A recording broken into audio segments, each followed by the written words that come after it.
नमस्कार। मातृशक्ति और पितृशक्ति आज की दो घटना या इस समय की कोरोना काल की विपदा और मध्य एशिया में इजराइल के द्वारा युद्ध, इन अवस्थाओं से या घटनाओं से कोई भी घटना हो, अच्छी या बुरी, शास्त्रों अनुसार सभी अवस्थाओं में कहा गया हो कि सेल्फ एनालिसिस करें और स्वयं का अध्ययन करें, वर्तमान घटनाओं से उनको कोरिलेट करें और अपने दोषों को ठीक करें। ये इसलिए ये घटना चक्र चलता रहता है। तो यहूदी धन के मालिक बताए जाते थे, दुनिया में इनको घृणा की दृष्टि से देखा जाता था और इनको बहुत मारा गया। हिटलर ने भी गैस चैम्बर में बंद करके मारा, तो ये एक किस्म से सभ्यता विलुप्त हो गई थी। और इनको फिर गोरों ने ये फिलिस्तीन क्षेत्र में जो इनकी टेरिटरी थी गोरों की, उसमें इन्हें यहाँ स्थापित किया और 1948 में ये एक राष्ट्र का रूप उन्होंने मान्यता दी। जैसे कुछ देशों ने दे दी, कुछ ने नहीं दी है, लेकिन इन 70 साल में इन्होंने ये सीखा कि खाली धन ही नहीं, अपने पुरखों की त्रुटियों को भी हम ठीक करें, यानी हम तकनीकी रूप से भी अपने आप में सुधार करें। और आज दुनिया की हाई तकनीक इनके पास है, रक्षा में हो, एग्रीकल्चर में हो और आईटी क्षेत्र में हो, और सभी दुनिया की आईटी क्षेत्र की इस तरह की वे सब वहाँ पर ही काम करती हैं या वहाँ काम करना अच्छा पसंद करते हैं या गर्व समझते हैं। बड़ा निर्यातक है रक्षा उपकरणों का। तो उन्होंने ये सीखा कि हमारे पुरखे केवल एक विकास कर रहे थे, केवल अपना व्यक्तिगत विकास धन का, उससे वो पिटते छिटते रहे, अपमानित होते रहे। आज 87 लाख के आसपास वहाँ पर हैं और 2-4 लाख दाएं बाएं हैं, मतलब 1 करोड़ की भी जनसंख्या इनकी नहीं है। लेकिन 70 साल में इन्होंने आर्थिक समृद्धि, आईटी की और रक्षा की सब तरह से कर दिया। तो इससे हमें ये सीखना चाहिए कि जिन आस्थाओं का उदय पारसी, यहूदी से क्रिश्चियन उत्पन्न हुए, हमारी संस्कृति भी का जो पतन हुआ वो मूर्ति पूजा का वो पारसियों से ही आया। वहाँ भी वही कहते थे कि सब कुछ ये आस्था के केंद्र ही देते हैं, जबकि हमारी आइडियोलॉजी ये थी कि आस्था का केंद्र हमें ऊर्जा देता है और सारी संभावना हमारे अंदर निहित है, उनका हम अपना विकास करें। ऐसी फिर उनकी कुछ कृतियाँ रही कि वो गुलाम प्रथा, आर्थिक असमानता वगैरह ये सब चलता रहा, आज भी चल रहा है। लेकिन कहा जाता है कि जो घोड़ा तेज दौड़ता है उस पर सब सवार करने की कोशिश करते हैं। तो यहूदियों ने अपने द्वारा पुनः अपनी उन गलतियों को सुधार करते हुए आज वे दुनिया के देश या दुनिया की ताकत उनका सहयोग कर रही हैं। और वे ताकतें लगातार तकनीक में भी और जनसंख्या में भी, जो धर्मांतरण भी वे बड़े सौहार्दपूर्ण तरीके से यहाँ भारत में भी कर रहे हैं। वे सही जगह पिन पॉइंट करते हैं और तकनीक रूप से, आर्थिक रूप से सभी को वे घेरे हुए हैं। एक आस्था और चली उसी दौरान, वो अभी देखिए 70 साल का इतिहास देख लीजिए, और 1400 साढ़े 14 साल पहले एक आस्था और उत्पन्न हुई। 3000 साल पहले हमारा पतन शुरू हुआ और 14 साल बाद एक आस्था उत्पन्न हुई। उसमें एक बड़े उस क्षेत्रीय सभ्यता, संस्कृति, पुरखों का जो ज्ञान था वो विलुप्त हो गया और केवल सब कुछ एक आस्था के केंद्र को ही निर्भर मान लिया गया। ऐसे हमारे यहाँ भी कुछ जो व्यक्तिगत विकासवादी हैं और संस्कृति का पतन है, वो कहते हैं सब उसकी कृपा से हो रहा है, जबकि सच ये है कि हमारे के कर्मों का वो आस्था हमें देती है, यानी कि जैसा हम करते हैं वैसा हमें मिलता है।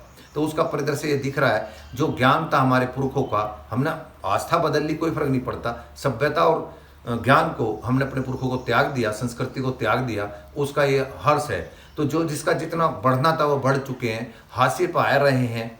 अब वे खुद सीख लें कि हम तकनीक रूप से, तार्किक रूप से, बौद्धिक रूप से जब तक अपने आप को समझेंगे नहीं, तब तक ये ताकत के बल पर कोई ज़्यादा दिन चल नहीं सकता। ताकत कभी स्थायी नहीं होती है, हमेशा विज्ञान, बौद्धिक, व्यवहार और ये जो तकनीक है ये मान्य होती आई हैं।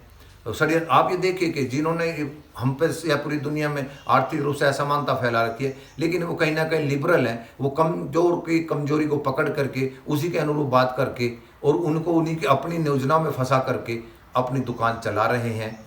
यानी हमें कट्टरता त्यागनी होगी, अपने पुरखों के ज्ञान को और सभ्यता को और संस्कृति को जिंदा रखना होगा।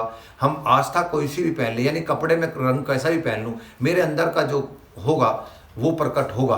तो ये जो भी आज दृश्य दिख रहा है, और हम वो इसलिए कहा किसी ने कि जिनके सपनों वो सफलता उन्हें ही मिलती है जिनके सपनों में जान होती है, पंखों से कुछ नहीं होता, हौसलों से उड़ान होती है। ये परिदृश्य है।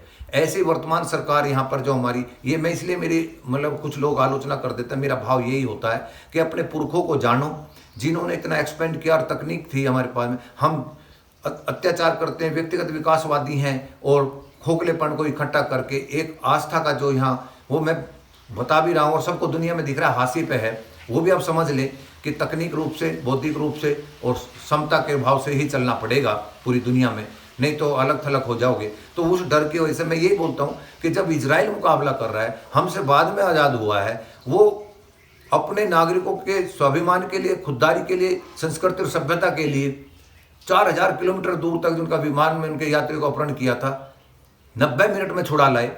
एक वहाँ पर घायल हुआ, एक उनका सेना का कमांडर मारा गया, घायल हुआ, और वो रास्ते में इलाज के अभाव में मारे गए। जो आज के वहाँ के राष्ट्रपति हैं, उनके बड़े भाई थे। तो इनसे हमें सीखना चाहिए कि बौद्धिक शक्ति, तकनीक शक्ति और आत्मबल सर्वोपरि है। खाली व्यक्तिगत विकास, एक ही विकास आस्था का और या अर्थ का वो काम नहीं आता। जैसे हमारे यहाँ देश में बार बार ये जो डरते हैं, मैं इसलिए बोलता हूँ अब सब इजराइल से सीख ले ये सत्तासीन लोग कि मेरी उद्देश्य यही है कि आप डराते हो क्योंकि आपके अंदर खोखलापन है, आपके अंदर छुआछूत है, भेदभाव है, नफरत है। वो कहीं पोल पट्टी ना खुल जाए और दूसरे आपकी खुराक बन रहे हैं और वे आपको भोजन परोस रहे हैं लंबी लंबी बात करके। उनको भी अब सीख लेना चाहिए कि 70 साल में 6 देशों ने मिल करके आज 56 देशों में एक देश घिरा हुआ है, क्योंकि तेज दौड़ रहा है, तकनीक रूप से मजबूत है, उसकी सब सवार होना चाहते हैं, आपके साथ कोई नहीं है। और आप ये भी समझ लें कि आपके जहाँ से आस्था का केंद्र प्रमुख उत्पन्न है, वो केवल प्रकृति या पुराने शोषण की वजह से जो मिला है, तेल मिल गया उससे सौभाग्य से, पर्यटन के अलावा, और वो धीरे धीरे पर्यटन बढ़ा रहे हैं। हमारी गीता रामायण को भी वहाँ लगाया गया है, वो सिलेबस में लगा दिया उन्होंने, पढ़ाया जा रहा है, मंदिर बनाए जा रहे हैं। और यहाँ उल्टा कारोबार हो रहा है, हम सीख ही नहीं रहे। आपके मुखिया ही लिबरल हो रहे हैं, उन्हें पता है कि आने वाले समय में जब तेल खत्म हो जाएगा, हमारे पास तकनीक रूप से पिछड़ गए, हम अपने पुरखों ज्ञान को भूल गए। चिकित्सा के क्षेत्र में मिडिल ईस्ट के लोग बहुत हैं, अमेरिका में, पश्चिमी यूरोप में बहुत डॉक्टर्स हैं, लेकिन उनकी आवाज़ दबी हुई है। वो समझते सब कुछ हैं, लेकिन एक आस्था के उसमें आकर के वे अपनी भाषा को या बात को नहीं बोल पाते, तिरस्कृत कर देते हैं। जैसे आज हम सरकार के खिलाफ बोल देते हैं, अनीतियों के खिलाफ बोलते हैं, हमें तिरस्कृत किया जाता है, आस्था बदलने की धमकी कहा जाती है। तो ये आस्था वाले भी समझ ले कि आप कोई शेर के बच्चे ने 100 करोड़ के होकर के भी आप डरा करके तकनीकी रूप से मजबूत होकर दिखाइए ना। और ये कह रहे हैं कि वहाँ पर अमेरिका ने हमारे 56 इंच सीने को जिसे नकारा था और समान थे, अरे वो इस्तेमाल कर रहे हैं। जैसे हमारे देश में कहा जाता है, हमें अपनी नस्ल कि हमारे यहाँ हमारी बड़ाई कर दो तो हमारे कपड़े भी उतार लो, ऐसे हम यश के भूखे हैं। यश के भूखे में उन WTO के आड़ में, WHO के उसमें हमें घेर करके यहाँ या हम उन पूंजीपतियों के चंगुल में फंस करके यशेषणा के भूखे होकर के, इस दवाई के दौरान भी आप देख लीजिए कि हमारे पास हम अपने देश के लोगों को दे नहीं पाए और निर्यात कर दिया। उसमें कहते हैं कि यहाँ के लोगों ने कह दिया कि जो भाजपा के, अरे तो आपके पास 13 करोड़ जनसंख्या सदस्य थे और 35% लोगों ने आपको वोट दे रखा है। आप यही कह देते इनका एजेंडा फेल करने लिए विपक्षियों के लिए, मुंह पे तमाचा मारते कि आप ऐसी नफरत मत फैलाइए कि भाई भाजपा के समर्थक और भाजपा के सदस्य का हम कैंप लगा के कराएंगे। और जैसे आज हमें टारगेट कर रहे हैं, कहने भाई आप देश के गद्दार हो, तो ऐसे देश के गद्दार बोलते कि इस तकनीक को या इस वैक्सीन को हमने अपने भाजपा समर्थित लोगों को और भाजपा के राज्यों में लगवा दिया है और आप अलग थलग कर दिए गए हो। वो ना करके, क्योंकि आपका भी खोखलापन है, आपको भी व्यापार बढ़ाना है, टेरराइज करके इसकी कीमत बढ़ानी है। आपने 54% दवाइयों का निर्यात किया है, व्यावसायिक रूप से किया है। जो आप कहते हैं मतलब कूटनीति ये डिप्लोमेसी के तहत हमने दिया, वो 12 और 16% दिया, 54% आपने आर्थिक लाभ के लिए किया है।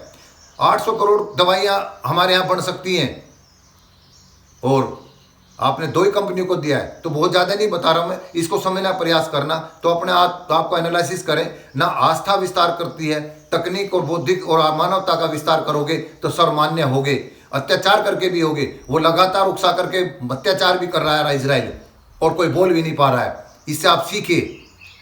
इन्हीं शब्दों के साथ सभी को सीखने की जरूरत है। नमस्कार।